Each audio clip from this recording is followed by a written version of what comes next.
Welcome back. As you can see, I'm now back over in my studio in Scotland, in our portrait studio. So I've got a little bit of benefit of slightly better lighting than I had in Florida. But anyway, let's push on and we'll give you the next lesson, which in this case is advanced search engine optimization. Now again, this is a big subject, so I'm going to put this into two separate lessons for you. The first, so we'll split this one in two just to break it up a bit, because if we didn't, I could go on for quite a bit of time, and I like to keep these lessons a little bit shorter, makes it easier for you to consume them. So let's push on. So, you recall in the last lesson we talked about keyword research and how you split your keywords into A keywords, B keywords, and C keywords, which are really longer tail keywords that won't generate a lot of traffic, but when you put them all together, spread across a lot of different blog posts, they can actually bring you in quite a considerable amount of traffic. That's why you should never ignore long tail keywords. So we've got a situation here, we've done our keyword research, we've got our list of keywords to work with, so A keywords for our homepage, B keywords to allocate to things like your portfolio pages, your about page on your site, and your C keywords, which you're going to use on your blog posts themselves.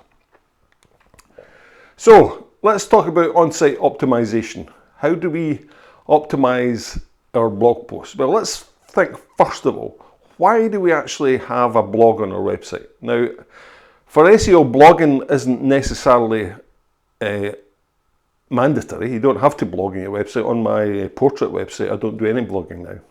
It's all static content. We still rank very high locally for portraits, so I don't need to. However, I think for wedding keywords, which are a bit more competitive, you do need that extra edge, and blogging does allow you to get more traffic to your site by, as I say, optimizing it for long tail keywords and things like that. So think about why do we blog? Of course, blogging can be very time consuming. So we want to ensure we get some return on investment, right? What are you currently blogging? Are you blogging sneak peeks? I see that quite a lot on the wedding photography posts. They'll blog a sneak peek of one image from a wedding, and they don't even put any text. It just seems absolutely pointless. Who's going to look at it? The bride and groom, right? Are you blogging wee Jimmy's 6th birthday portrait? Again, who's interested? Perhaps the parents of wee Jimmy or the family, they will, but that's about it really. You're not going to attract new customers blogging people like that. I mean, even worse than that, I've seen people blogging weddings and posting every single image from a wedding on the blog post. It's horrific. The thing takes ages to load, and who is actually going to look at it apart from the couple themselves, right? So you need to think about why you blog. You want to attract customers to your site. New customers, right? New leads. So think about that. So unless you optimize pages properly on your blog, doing blogging is pointless. We need to optimize them. And they're great for targeting niche or long tail keywords that we mentioned earlier. And you can sometimes get these ranking even within 24 hours, believe it or not. You can stick a blog post up, give it a long tail keyword, get it indexed on Google using Google Search Console, and 24 hours later you can find that post is actually ranking. Now, we did this as an experiment. I did it a few years ago for an SEO seminar where I put an article up for the world's greatest living wedding photographer. And at the time when you search for that, the guy who ranked number 1 is actually a spoof website called Derek Pye, who some eccentric guy in the photography community created this spoof character. Absolutely hilarious. You should look at his website. It's so funny.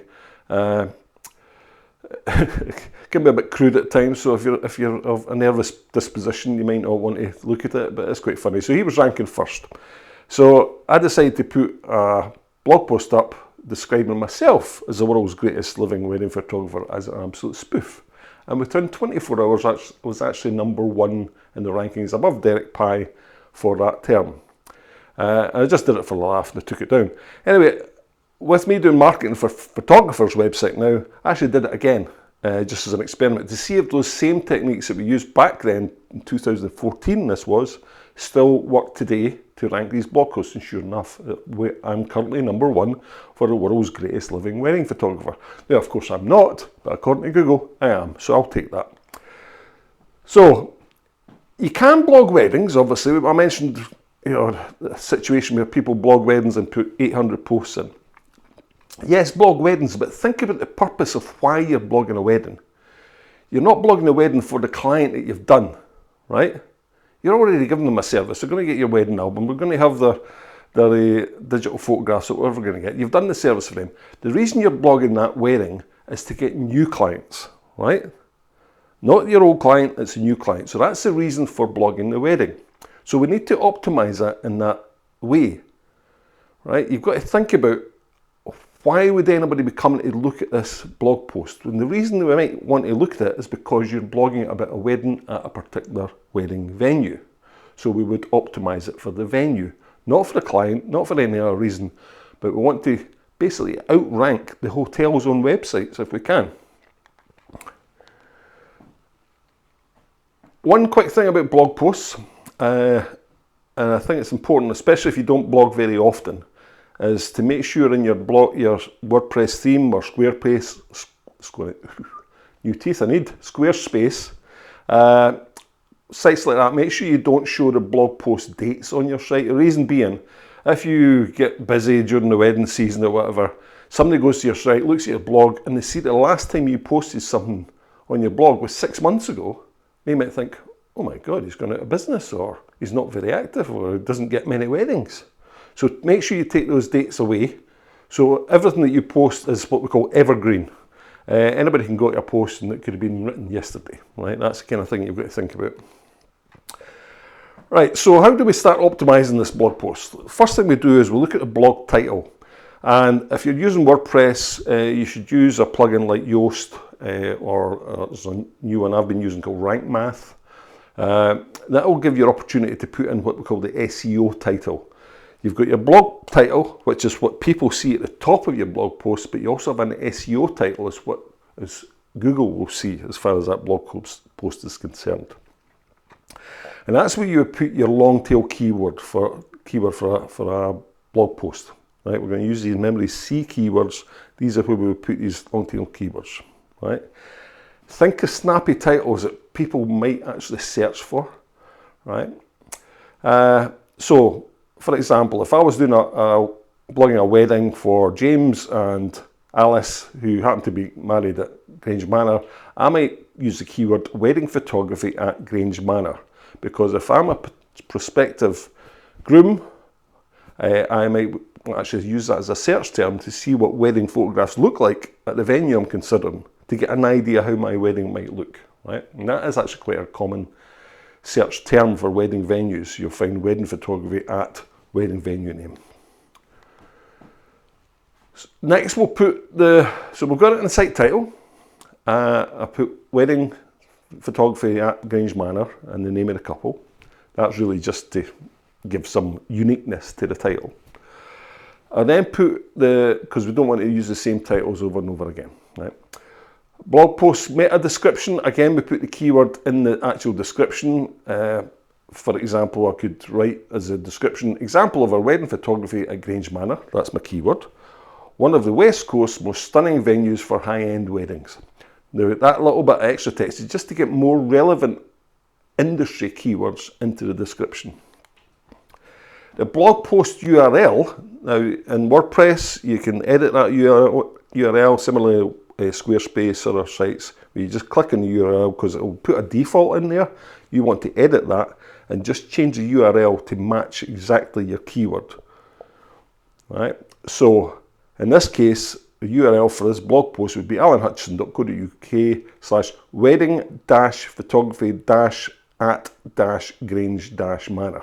So I'm replacing spaces with dashes. Always use dashes, not underscores. Right? Always use dashes.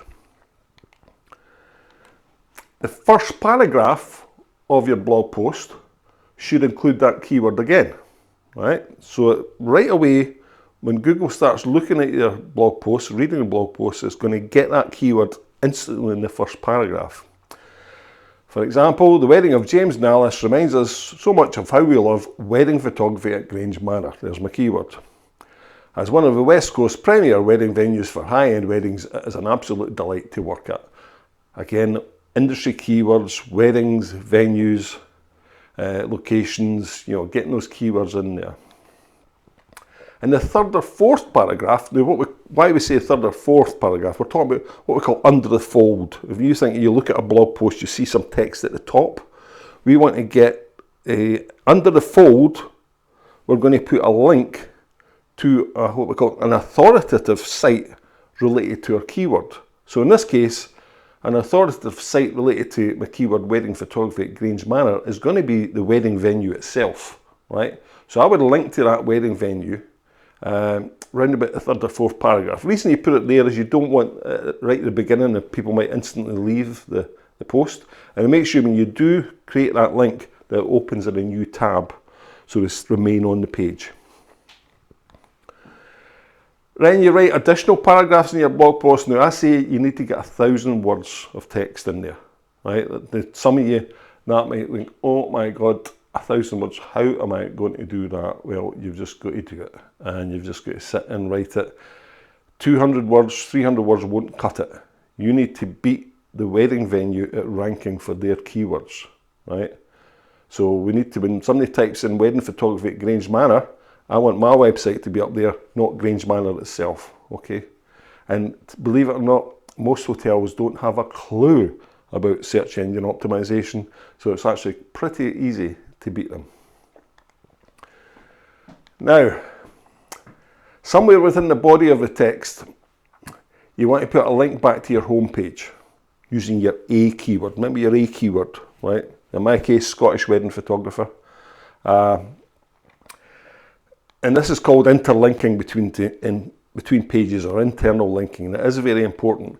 And the fact I use my main keyword, right, to link to my homepage, it's again emphasizing to Google what my homepage is about. Now, I'm not going to do this in every single blog post.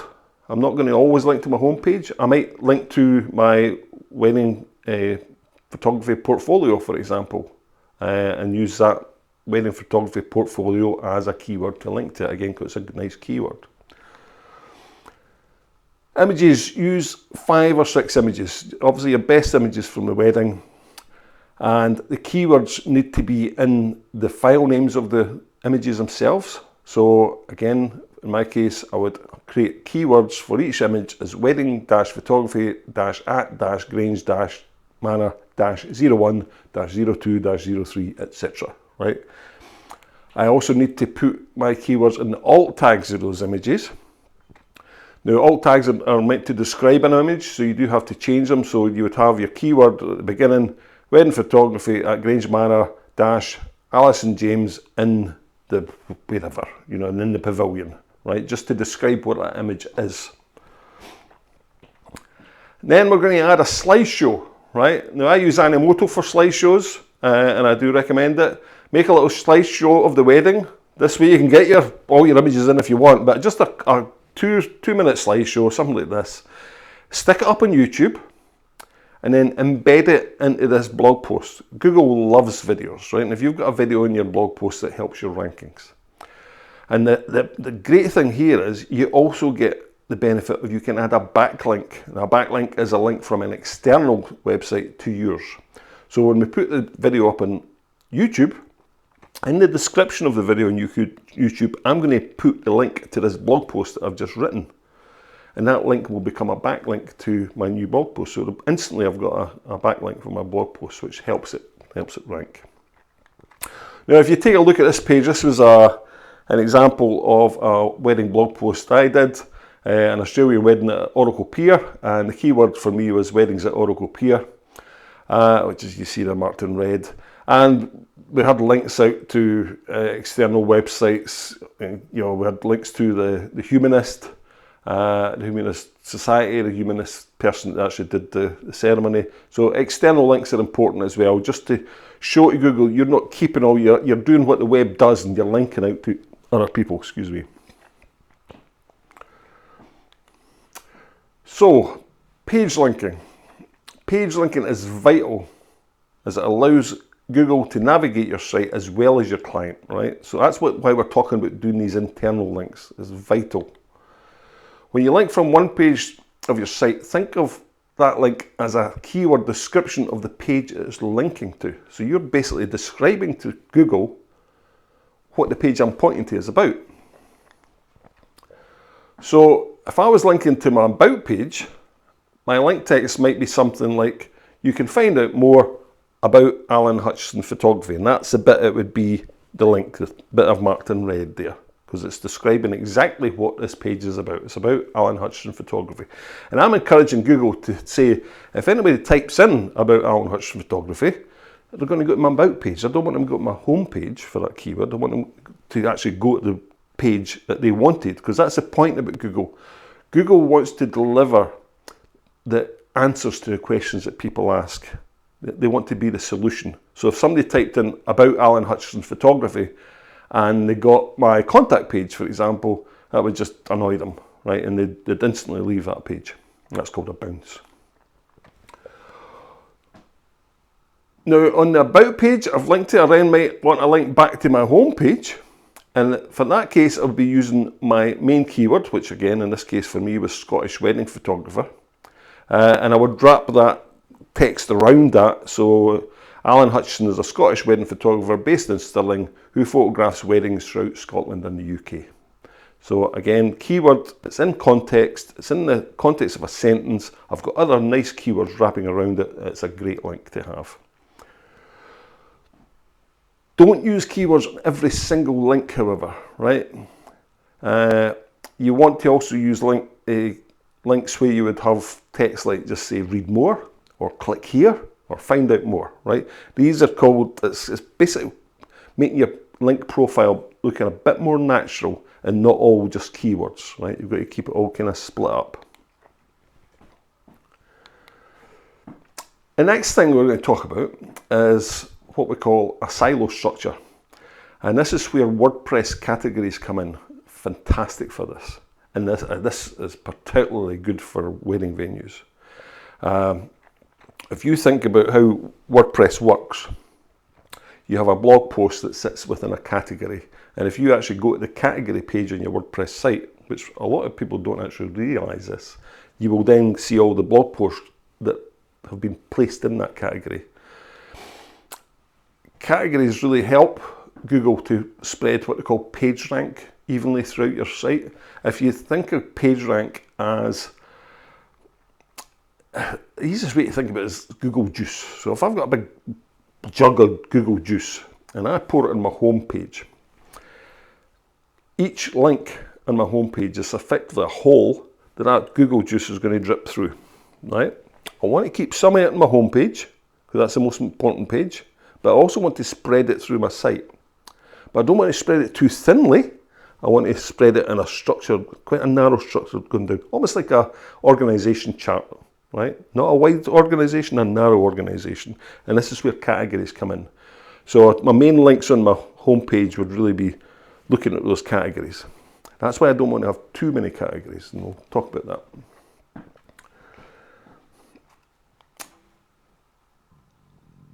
So the best use of categories is actually for your B keywords, right? And for me, in my photography, my keyword research, I use basically areas of Scotland as my B keywords, because I was ranking highly. I was ranking #1 for Scottish wedding photographer Scotland, etc. But I also wanted to rank for wedding photographer Central Scotland, wedding photographer Glasgow, wedding photographer Edinburgh. The main kind of areas round about that people might also search for. And these were getting good keyword volumes, particularly Edinburgh. So here's the examples I use: wedding photography North Scotland, Central Scotland, borders, etc. And the blog posts that are relevant to each of those keywords are then assigned to the relevant category. So if you're blogging about a wedding venue that happens to be in the north of Scotland, you would attach it to that category. And only ever attach a blog post to one category at a time, because if you attach it to two, you get what we call duplicate content. So you've got to be careful. I suggest no more than 6 WordPress categories, right? Don't use any more than 6. Most importantly, don't use categories for wedding venues themselves. There's another way we can optimize for wedding venues, which I'll discuss, but don't use categories, then you'll have too many categories and you're spreading your Google juice, if you like, too thin. 6 is plenty. How you assign those categories, just go into your blog post editor, you'll see categories on the right hand side. You just click and you'll have your list of categories. You can add a new one there if you haven't created any yet. And it's very simple to do. If you want to know how to do it, just Google how do I assign a blog post to categories in WordPress. And this is this shows you how a silo structure works, where you have your home page and you have your categories and then the blog posts within the categories that are all linked to each other and then linked back to the main category. That's what we call a silo structure. It's very, very powerful in terms of optimizing a website. What about pages? Well, obviously we've talked about blog posts. What about pages in WordPress? Well, pages are basically designed to be used for static content, but in effect they're really no different from a blog post, apart from the way the link between it. A blog post is naturally linked to the previous one in WordPress. They have a next post, previous post kind of automatic link. It happens, whereas pages are different. That's really the only difference. Again, we're going to use those B keywords that we talked about. Those nice second set of keywords that are nice to have, but we don't necessarily need to be number 1 for them, but we'll try and rank as well as we can for them. And we optimize these keywords on our pages the exact same way as we did it on the blog posts. Get it in obviously get it in the URL, get it in the title, the description, get it in the first paragraph, get it in the last paragraph. Use the keywords 2 or 3 times in the text. If you've got 1,000 words, you can get away with mentioning that keyword probably 5 or 6 times. So we optimize it just the same way as we do a blog post. But here's a great use of your pages, and it's for what I call a venue database, right? What you do is you create a page for every wedding venue you want to photograph at, or you have photographed. I always say for everyone that you want to. So you create quite a big database. Think of your high-end wedding venues in your area and say, that's where I'd love to do a wedding. And that's where you start. You start with creating a page for every single one. And obviously the keywords are going to be Grange Manor weddings. I'm using Grange Manor again. Grange Manor weddings, right? So that's my keyword for that page. I'm going to have an exterior image of the venue, and I'm saying 600 to 1,000 pages of text it says there. Sorry, I apologise for the typo. It's actually 6,000 words of text about the venue. Now, if you don't have an exterior image, go and get one. Right? Go and visit that venue. It's useful to know something about it anyway. So if a couple comes to see you, saying I've got a wedding there, have you done one before? You can just tell a white lie and say, oh yeah, that's a great venue. I love the pavilion they've got. I love that little location. So you can talk to the couple as if you know the venue. You sound like you know what you're talking about. So remember, fake it till you make it, right? So go and get an image if you don't have one. And again, you optimize it, same way as blog posts. You change the file name and images to match your keyword. And then at the bottom of the page, now you won't be able to do this until you've actually started to get blog weddings at these venues, but at the bottom of that page, you would then link it to any previous blogs you've done at that wedding venue. So if I'm doing this page on Grange Manor weddings, I've got a nice page, image of the house or the venue itself. Then below that, I'm going to put in little links to my blog posts. Now, I just did a blog post, wedding photography at Grange Manor, remember? So that would be that one, right? So next time I do a wedding at Grange Manor, I'm going to have a slightly different keyword, right?